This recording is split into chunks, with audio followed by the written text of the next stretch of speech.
Ryabkov, Syria is stronger after eliminating chemical weapons, and the USA and its allies should take serious steps to combat terrorism. Scores of non-Syrian terrorists are eliminated in Damascus countryside. Iraqi army continues its operations to restore control of Takrit.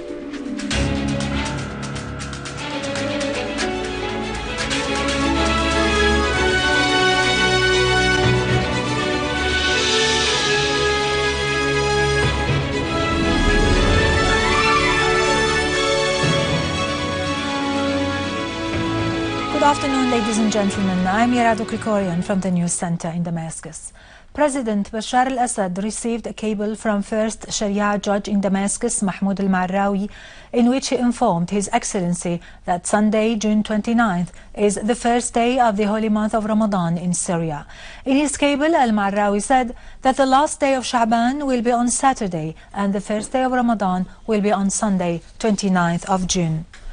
Russian Deputy Foreign Minister Sergei Ryabkov said that Syria would be able to deter any aggression despite its elimination of chemical weapons, stressing that his country appreciates the responsible decision taken by Syria regarding the chemical weapons. Russian Deputy Foreign Minister Sergei Ryabkov affirmed that Russia works with the international community to make the region free of weapons of mass destruction.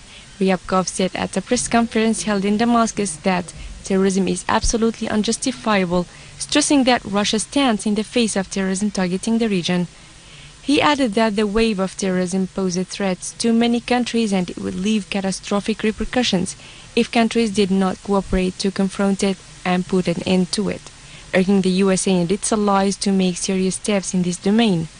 Ryabkov said that there is no alternative to the political process for solving the crisis in the country, which could be carried out through dialogue, wishing that Syria could overcome obstacles and remain united and prosperous.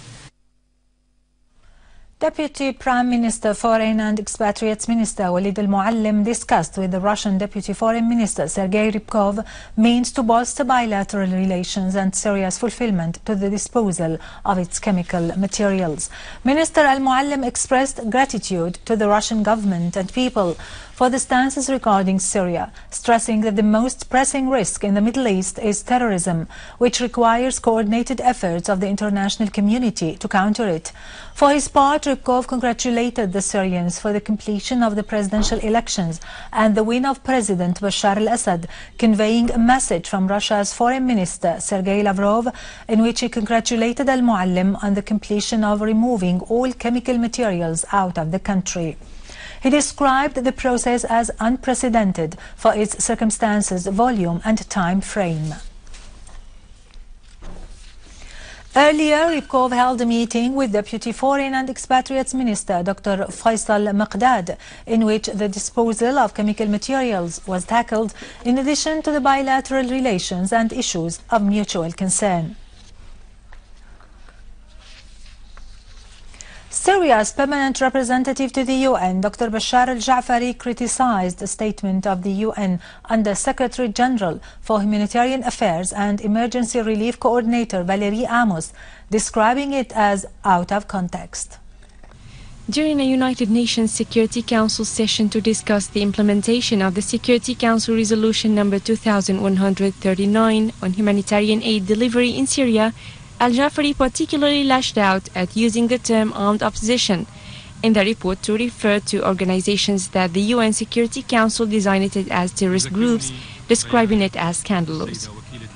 Prior to Dr. Jaafari's speech, the UN Under-Secretary General for Humanitarian Affairs had submitted a report in which she said armed opposition groups targeting infrastructures and destroyed facilities in Syria in a spate of attacks against civilians that have increased recently. Al-Jaafari called into question the real intentions behind using the term, which he affirmed was not an unintended slip of the tongue or pen, as the UN Secretary General's official spokesman has been using it despite numerous official letters we addressed to the United Nations Secretariat. Syria's permanent representative to the UN expressed bewilderment at the magnified and exaggerated numbers of the needy in Syria compared to previous reports, saying that their numbers have jumped out of the blue, according to the report, to become 10.8 million up by 1.5 million from the previous reports. Al-Jaafari indicated the Syrian government has notified the resident coordinator of the UN activities in Syria about its dissatisfaction over the way senior UN officials have come up with astronomical, surreal and unverified figures about the humanitarian situation in Syria, which, he said, raises the doubts about the real intentions behind it. Instead of questioning the presence of foreign terrorists and the workability of the Syrian government are tackling of humanitarian needs, Al-Jaafari said the report should have clearly named the countries supporting terrorism, including Israel, Qatar, Turkey and Saudi Arabia.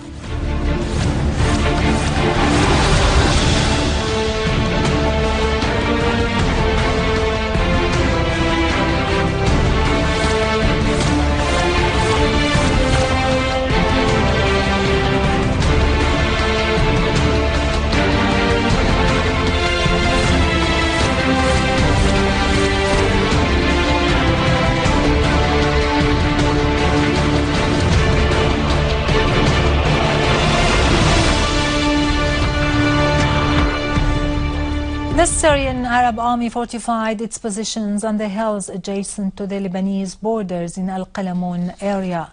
The Syrian Arab Army's fortifications aim to prevent the infiltration of terrorists into Syria and to make Rankous Valley a safe area after eliminating non-Syrian terrorists stationed there.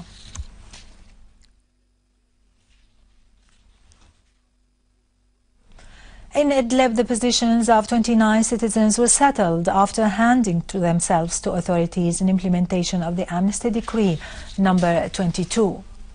Idleb's governor Safwan Abu Saadi said that the governorate would press ahead with settling the positions of citizens who were misled to start a new stage in the building process of the homeland with the participation of all its sons.